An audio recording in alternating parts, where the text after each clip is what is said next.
Next thing I want to talk about here are the 10 Commandments. What is going on with the 10 Commandments? A law has been passed in Louisiana where the 10 Commandments now have to be displayed in every single school. If you've been politically active, like I have for a number of years, but you may be saying to yourself, why did the fucking Christians keep doing this? Why do these people keep trying to make their religion part of the law? And I'm not really sure. I think it has a lot to do with just self-loathing, maybe. And maybe these people are just sort of gluttons for punishment, because this kind of thing comes up every couple of years. And every single time the Christians try to do this, that is, ingratiate their religion or trappings of their religion into secular law, it always gets reversed. It always gets slapped down.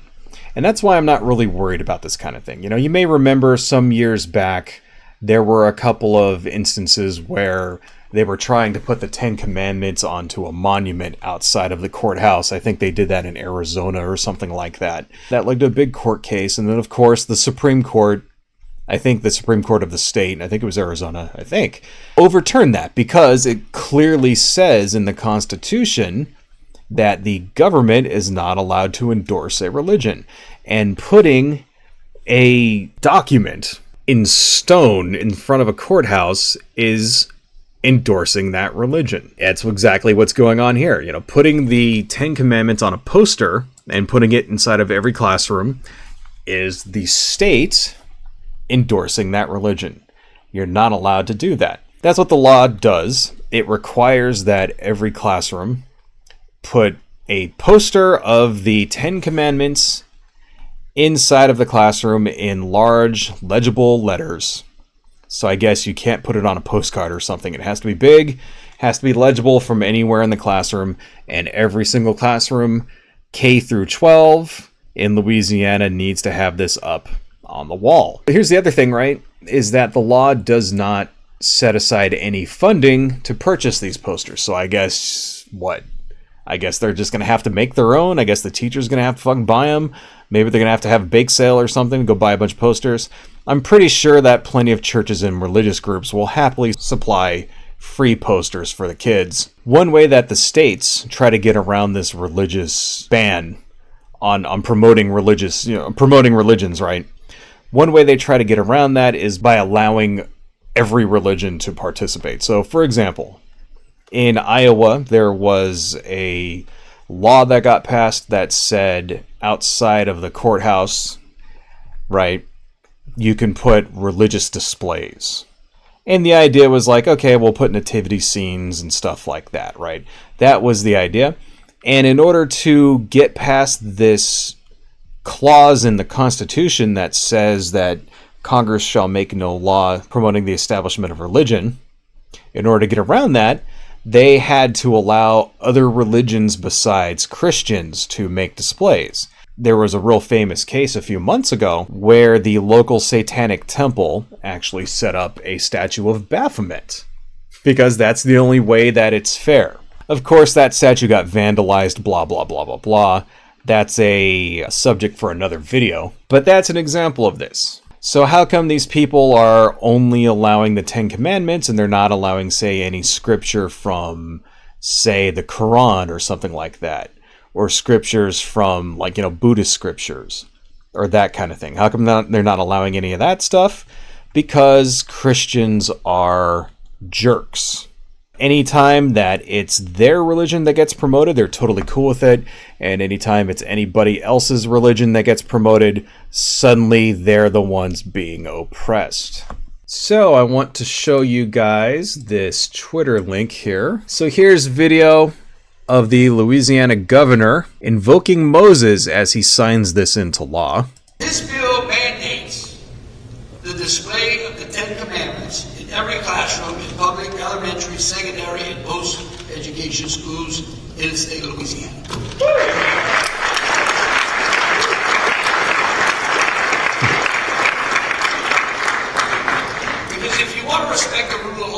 to start from the original lawgiver, which was Moses. First off, I want to kind of bring to your attention here, who is this person? Let's watch this, right? Let's watch this without the sound. Look at this person right here. Look at this woman in this green and white and black dress. Like, she's like an android, doesn't, like, look at her. She looks like one of those, like, audio animatronics from, like, fucking Disneyland. Like her face, it's very, like, uncanny valley, isn't it? Like, she's just sort of sitting there, not blinking, right? Her mouth is not moving, like, her head moves without her shoulders moving. Look at that, like, she's a fucking android. So anyhow, there's the governor of Louisiana invoking Moses. In case you thought this wasn't about religion. There he is invoking Moses. So this is Lauren Ventrella. She's the main sponsor of this bill. She's going to explain to us it's not the state endorsing a religion. Let's listen to what she's got to say. Ventrella. State Representative, thank you so much for being with us to share your perspective. Does the bill specify what kind of penalty teachers like that will face? There's not any penalty under the law. It's just a requirement that the classrooms should post what we know and believe is the moral fabric, the moral fiber of our country that should be on public display, that the school children should have the opportunity to read and be exposed to. The moral fiber of our country, folks. The moral fiber of our country. We are a country that, according to this woman, that's where we get our morals from, the Ten Commandments. Okay, I mean, last time I checked on there, things like freedom of speech, freedom of assembly, right to bear arms, if that's one that you're into, those things are not in the Ten Commandments. And the very first Ten Commandment, thou shalt not take thy Lord the name of thy Lord in vain, thou shalt have no gods before me. That's not in the Constitution at all. In fact, the Constitution says the exact opposite of that. So, no. Whenever you hear that from fucking people, whenever you hear that from conservatives, it's bullshit. This has never been a Christian country. It was not founded as a Christian country. It's never has been a Christian country. And the Christians are now panicking because they're losing power. That's what this is really about. But let's continue. So when you talk about the moral fiber of our country, you realize that this country is an amalgamation of cultures, right, and different faiths. And even within Christianity, people don't interpret those commandments the same way. Well, what's important about this bill and what's important to remember about this country is that whether we like it or not, Moses is in the Supreme Court of the United States. The Ten Commandments are in the Supreme Court of the United States. Notice how she just completely dodged that guy's question. She just completely dodged it, 100%. What did he say? He said, hey, not everybody fucking believes this. Not even other Christians believe in the exact same way. And she just didn't address that at all. She said, well, Moses is in the Supreme Court. It's like, so? Answer the fucking question. Kirsten, you know why she's doing that, of course? Because she has no good answer. That's why. Moving on. Moses is on the law in Congress. This is part and ingrained in our nation. This is a historical document that's important in Louisiana because in Louisiana, we believe in faith, family, and freedom. And that is why I voted in favor of this bill. Sure, but you also recognize that the Constitution of this country, its founding document, doesn't include the word God or Jesus or Christianity, and that's for a reason, because the founding fathers founded this country as a secular one. Yes. You don't Forrest, see that? I bet you CNN pays you a lot of money, and I bet you got a bunch what of dollar does this have to do with the network that I work for or what I'm getting paid? Don't make this about that. Answer the... You notice that? So this guy here is his name is Boris Sanchez. I kind of like this guy. So what did he do? He just cornered her. Like, she didn't answer the question, so he just rephrased the question and asked her again. And she tried to attack with the usual sort of, what is CNN paying you kind of like attack. Right? Because what you have to remember, folks, is that Christians always have to be the oppressed ones. That's what she was getting at that there. What, you know, that whole like, what is CNN paying you kind of thing. I bet they pay you a lot. What is she implying by that? She's implying that he's getting paid to oppress Christians by fill in the blank, by Satanists, by secular humanists, by Jews. That's what she's implying there. And I like how he just completely just fucking turned that shit around and said, don't make this about me, bitch. Answer the fucking question. Because so far she hasn't answered a single question that he's asked. She hasn't done that at all. She's deflected twice and then attacked. Because she doesn't actually have an answer. Because she knows that what they did is 100% unconstitutional. And it's going to get fucking overturned. But you know what? Who knows? Now, with this, like, ridiculous fucking Supreme Court that we have, who knows? Maybe they might actually get away with it. Maybe the Supreme Court might actually rule in their favor now. You know, now that we have, like, crazy fucking religious freaks on the Supreme Court, too, like Amy Coney Barrett, who knows? Moving on. Question. Why did the Founding Fathers not include God in the Constitution if they wanted this country to be the way that you see it? Let me finish my statement. And Answer the question and don't make this about me. This guy rules. In God we trust. Well, make it about me. I got a dollar bill in my wallet. In God we trust is written on that dollar. It is not forcing anybody to believe one viewpoint. It's merely posting a historical reference on the wall for students to read and interpret it if they choose. If you didn't know this, the In God We Trust thing on the money was put there in the 1950s.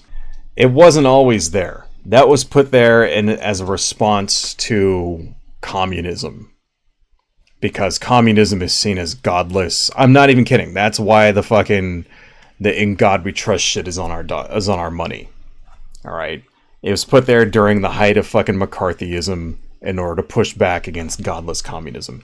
And it's basically bullshit. It's something that kind of skirts the line, and honestly though, it's kind of harmless. No one really cares. I know there's atheists out there and shit who like oppose that and are trying to like get that removed. It's like there's other battles that we should be fighting. If you're an atheist activist, the kind of battles you should be fighting is this here. Getting rid of the 10 Commandments in the classrooms. Ignore the fucking God we trust in the money thing. It's like, whatever. It's not hurting anybody. But you notice that, even the example she came up with is incorrect. She's making it sound like that's something the Founding Fathers put on the money. It's like, no, it was put there by fucking reactionary conservatives. In order to fight like godless communism, like this made-up enemy of godless communism in the 1950s. I even take contention with the idea that the 10 Commandments is a historical document. Who wrote it? Did Moses write the 10 Commandments? There's a good chance that Moses is a fictional character. I mean, we know that most of what you attribute to Moses, obviously he didn't do that. Moses' birth is a retelling of the myth of Sargon of Akkad. A prince put into a basket, sent down the river in order to save his life. That's taken from earlier myth. And then Moses obviously didn't write all of Genesis because Genesis describes his own death and burial. So was he just what? Did he write about his death before it happened or something? So no, it's like Moses most likely was several people put together. He's a legend. He was a folk hero. That's what Moses was. Like Johnny Appleseed. Right? Or Paul Bunyan. Or a better example. Here's a better example. Davy Crockett. We know Davy Crockett was a real person. But how much of what Davy Crockett did is myth and how much was real? We know Johnny Appleseed was most likely a real person too. But there's lots of legend involved there. That's the same thing with Moses. There probably was an early Israelite leader who helped establish the nation of Israel. The character of Moses is just an amalgamation of lots of different people. But was there a historical Moses? Can we prove that he existed? No, not really.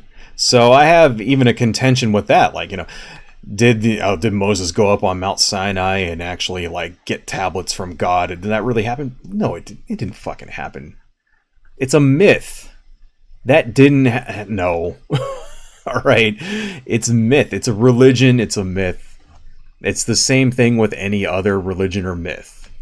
You know, there's elements of truth in it, and they're heavily obscured with legend. I don't even think that contention, that idea that, you know, this is just a historical no, it isn't. No, it isn't. You're putting it there because it's your fucking religion, and you want to push your religion on everybody else. Moving on. But fundamentally, you understand that there's a separation between church and state, and that if you're a student at a school, say you're Muslim or Hindu or atheist, having that on the wall, doesn't that endorse a specific set of beliefs? Absolutely not. It is a historical document. Again, but there are historical documents. There are historical documents that actually this law authorizes to be displayed in classrooms, like the Mayflower Compact, the Declaration of Independence, and others. But this one is specifically religious, and there's a difference there.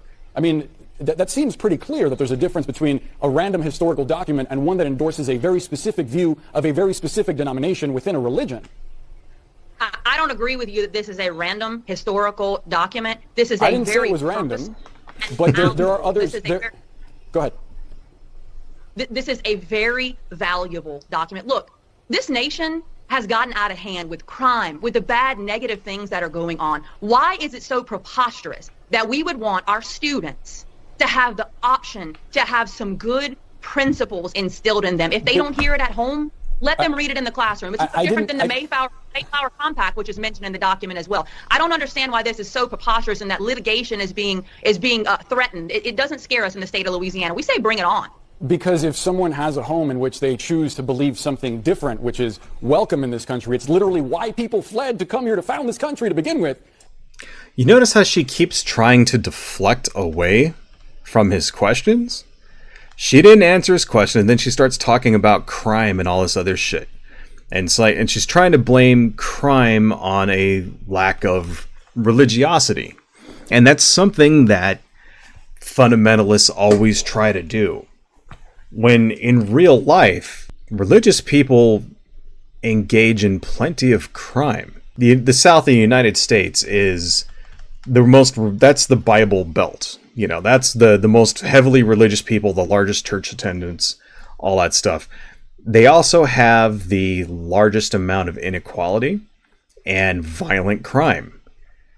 It's just, there's no comparison. If you look at any given red state, the crime per capita is like more than it is in blue states. That's just the fucking truth. The people there have lower quality of life. They make less money. They're sicker overall. You know, they're more likely to get things like diabetes and cancer and all this other stuff. STDs are through the fucking roof in the South. There's 100 different metrics that we can measure. Life in the South is shitty. And it almost directly corresponds to how religious your area is. It's like the more religious you are, the less money you make, the shittier your quality of life is, the more likely you're to live in an area that's affected by pollution. Louisiana is 49th in the nation for education. I mean, I know I can't talk shit because I live in Los Angeles and we have probably not that far behind. But the point stands. It's like, if you're really concerned about educating your kids, why don't you spend some money to get new textbooks in there? Why don't you raise teachers' salaries if you want to educate your kids? Why don't you do that shit? Are they concerned with that? No. They're wasting their money on the fucking 10 Commandments because conservatives and religious nuts and fundamentalists aren't actually interested in solving problems. The only problem they're interested in solving is the idea that we're not going to be in charge anymore. So they're trying to keep people stupid. I wish I was making that up. That's in the Republican platform in Texas. They specifically say they don't want to encourage critical thinking because it goes against people's religious beliefs. That's in the Republican platform in Texas. I'm not making that up. I wish I was. So, yeah, it's complete and total fucking bullshit. This idea that all we have to do is just put the 10 Commandments up on the wall and suddenly there won't be any crime anymore. Get the fuck out of here. It's fucking stupid. Then they should be allowed to. And it's not really an option if you're requiring it to be put up in the wall of the classroom. What do you say to the parents of students or even teachers who don't share your religious views? Don't look at it. Don't look at it. Don't look at it. Okay, so if you're not a Christian, if you're an atheist, if you're a Muslim, if you're a Hindu or something like that, you don't have a choice. Just don't look at it. I guess just don't look in that direction. It just kind of throws their argument completely out of the fucking window. If it was really a historical document, then you'd put it in a book with other historical documents. Right.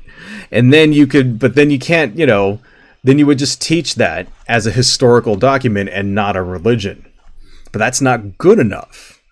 It has to be out there proudly on display for everybody to see. Because the whole point is that they want to use public schools to indoctrinate your children. Just that answer right there. Well, then don't look at it. Fuck you. The correct answer to that is fuck you. Moving on. What would you say if your child had to go to a classroom in which the 5 pillars of Islam were required to be on the wall? How would you feel? Again, this is not about the 5 pillars of Islam. This bill specifically states the 10 Commandments. It is a historical document. I'm presenting you with a hypothetical that would help you put yourself in the shoes of someone you may not understand and their point of view. How would you feel if you walked into a classroom and something you didn't believe in was required to be on the wall? You can answer that question. I appreciate you, Chris. I cannot sit here and gather and fathom what you could give me 1,000 hypotheticals. But again, this specific bill applies to this specific text. The Quran or Islam, that is a very broad statement. We're specifically talking about a limited text on, mind you, a piece of paper that's not much bigger than a legal sheet of paper. You see that, folks? She just completely ignored his question. Just ignored it. Ignored it because she doesn't have an answer. Yeah, what if it was? What if it was the 5 pillars of Islam and you just saw that in the classroom? Because in real life, her answer is no. But she can't say that in this interview without looking like a giant fucking hypocrite. She can't say that because right now she said, if she were to say no, I would not allow the 5 pillars of Islam in my classroom. His next question would be, well, how come it's okay to have the 10 Commandments and not the 5 pillars of Islam? And she would have to come up with an answer, and she can't come up with an answer that has nothing to do with teaching it as religion, because that's the reason why. She's refusing to answer, because the interviewer here is brilliant and completely fucking, caged her ass in because she's a goddamn moron. Let's turn this shit off for a second here. See, that's what you got to remember about these people, right? These religious fundamentalists and all that, they're liars. Okay. And, you would think, hey, one of those 10 commandments says thou shalt not bear false witness, doesn't it? Doesn't it? I seem to remember that being in the 10 commandments, that you're not allowed to lie. But they justify it by saying, okay, well, I'm lying for the Lord. And I'm not making that up. That's a real thing. You're allowed to use deception for the Lord. And, Christians aren't the only ones that do this. Muslims do that. Buddhists do that. The lying for the Lord thing, that's something that pretty much all religions will do that. And they see it like this. Oh, well, I'm leading more people to the truth. In this case, to Christ. I'm leading more people to Christ. So the damage done by my lie is acceptable, and I'll be forgiven for it. Especially in Christianity. Christianity, you get forgiven for your sins. So you're allowed to lie as long as it helps God. These people see themselves as, I'm doing God's work here by lying and forcing my religion on people who don't want it. I'm saving souls, and so Jesus will love me when he finally comes back after however fucking long he's been gone. 2,000 years just hanging out waiting. It's fucking bullshit. So I want to show you guys some really, really, really dumb hot takes that I saw on Twitter regarding this. This is somebody named Smash Balls. Why isn't it inconsistent to mandate the 10 Commandments in school and ban pride flags and satanic statues. 10 Commandments direct children towards righteousness. Pride flags and satanic statues direct children towards depravity. It's that simple. The name here, smash balls. The word Baal, of course, is the competing storm god in the Bible that Yahweh fights against. Which, if there are no other gods, then how come Yahweh is so insecure when people worship other gods? I mean, I don't know. I'm not a religious expert, obviously. I just like that. Pride flags and satanic statues direct children towards depravity. I think it's a little depraved to force your religion on other people, and not so depraved to be cool with other people's sexuality, but that's just me. Another one. The left's Don't Shove Your Religion Down My Throat starter pack. And of course we have some rainbow colored Oreos, which actually look kind of delicious, and some other pride branding. Just, because obviously accepting people and their sexuality for who they are is the exact same thing as believing in a Stone Age superstition created by goat herders 3,000 years ago. Those are the exact same fucking thing, obviously. Next one, we got sassafras. The 10 Commandments is not that big of a deal. If anything, it teaches them integrity. I'll agree with it when you remove your BLM and pride flags, keep your grooming out of our schools. Agree? I mean, the thing is, if BLM and pride flags were a religion, then I would agree. But they're not a religion. They're movements. They're movements which promote equality, which is the exact opposite of what Christianity promotes. By its very nature, Christianity promotes bigotry. That's a belief of mine. Now, why do I say that? Because Christianity, at least the modern American interpretation of Christianity, puts people into two camps, the saved and the unsaved. You can't believe in Jesus Christ and be a Christian without believing that some people are going to hell. The next logical step is that you, as a saved person who's going to heaven, are obviously superior in some way to those people who are going to hell. That's where the rest of the bigotry extends from. It makes it that much easier than, for example, to believe that you're superior because of your race or your genetics, your IQ, or some shit like that. Or the fact that you're wealthy, that you were born wealthy, that just makes you superior to those other poor schlebs out there. There is a very large and disturbing number of racist movements in this country, which are also highly religious. I remember doing a couple of live streams about those things like Christian identity, stuff like that. It's no surprise that the slaveholders in the 19th century, Civil War and all that, back in the Confederacy, it's no surprise that they used religion in order to justify them owning slaves and oppressing people as well. Just an observation on my part. Moving on. How can anyone permit this but not permit religious imagery? I don't even agree with forcing schools to display the 10 Commandments, but the fact that they can't yet this is permitted is a clear double standard. Either nobody does it or it's allowed. Well, no one can do it if it's a religion. Pride flags are not a religion. There is no religion of pride. LGBTQ plus acceptance. That's not a religion. I don't go to church and worship a pride flag and then take a sacrament. What the fuck would the sacrament even be? What, rainbow Oreos or something? I don't even know. That's not a thing. There's no priest that I go confess my sins to. Dear Father who art in heaven, I, accidentally called someone the F slur. No, that's not a thing that's out there. It's not a religion. Accepting someone for who they are is not a religion. See, that's the difference here. To these people, everything that is not Christianity is a religion. That's another very, very common talking point with Christians. Environmentalism is a religion. Evolution is a religious belief. I wish I was making that shit up, but I'm not. And it's because they know that the shit they believe is bullshit, so they have to project it onto everybody else as well. Right. They have to say, oh, well, I mean, the stupid shit that I believe is equal to the actual well thought out and scientifically established opinions that you have. They have to try to place it on equal grounds when in real life it's bullshit. They know that the crap they believe is make-believe, and they're afraid of losing power.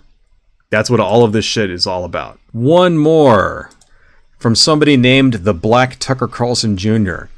If you want to remove the Ten Commandments from schools, then you should remember the rainbow flag is a religious symbol, not an LGBTQ flag. No, it isn't. Bullshit. The rainbow flag is not a religious symbol. What's the religion? Okay, let's just entertain that for a second. What's the actual religion then? How can I become a priest in the LGBTQ plus church? I'll open that shit up. You know, are we allowed to not pay taxes if I believe in that? Can I be an LGBTQ priest and never pay taxes ever again? Like your fucking asshole priest get to do? Can I do that? I'll start a fucking TV show and have people donating me money and buy a private jet and all that stuff. I'll do that in a nanosecond. Fuck yeah. I'll be an LGBTQ TV preacher. You know, like Creflo Dollar. You know, or who was that other fucking asshole, like the guy that wouldn't open up his church in Texas when there were floods? I can't remember his name. I'll be like one of those guys, right? Put your hands up on the TV screen and send me money because God says I need a new fucking private jet or whatever. Where do I do it? Where do I sign up? Where do I get my rainbow Bible from? Fuck these people. It's such bullshit. These people are fucking assholes. And, you know, you got to remember, it's not every single Christian. Obviously not. There are plenty of people out there, plenty of millions and millions of Christians out there who are kind and loving, who want nothing more than to just live their lives and worship how they want to worship. And they don't buy in to this, you know, putting the Ten Commandments in everybody's fucking face bullshit. And they don't try to shove their religion in anybody else's faces. There's millions of people out there like that. And, you know, those aren't the people I'm talking about, right? I'm talking about these assholes who think it's their divine mandate to enforce their will on everyone else, whether they like it or not. So, yeah, no doubt that this is going to get overturned, and that's why I'm not too worried about it. It's just the arrogance, I guess that's what really gets me. The arrogance that these fucking people think that the rest of us are just not real people, that the rest of us and what we believe is not on the same level as what they believe, and that we're essentially their slaves. That's how they want to treat us. They want to treat us as their slaves. They want to be able to force us to believe what they believe. They want to be able to mandate to us how we're supposed to live, who we're allowed to love, who we're allowed to have sex with, what we're allowed to do with our bodies, whether that's gender-affirming care, whether that's imbibing a certain substance, whether it's reproductive care. They want to be able to mandate all of this shit to us, everything down to what we are allowed to believe and how we're allowed to teach our children. That's what it's really all about. It's about control, right? It's no fucking wonder that these are the same people who are trying to basically remove democracy and install a fucking sphincter mouth fucking golfing asshole as our dictator. It makes perfect fucking sense if you think about it. The fact that Christians and conservatives and fundamentalist Christians are A-okay with there being no democracy and our entire lives being ruled by a fucking dictator. The fact that they're A-okay with that shit makes perfect fucking sense. Anyway, fuck these people. Hello folks, if you like what I do and you want to support the channel, please consider buying something from my Etsy shop, supporting me on Patreon, liking and subscribing, and checking me out across my social media links listed below. Thank you all so much, and see you next time.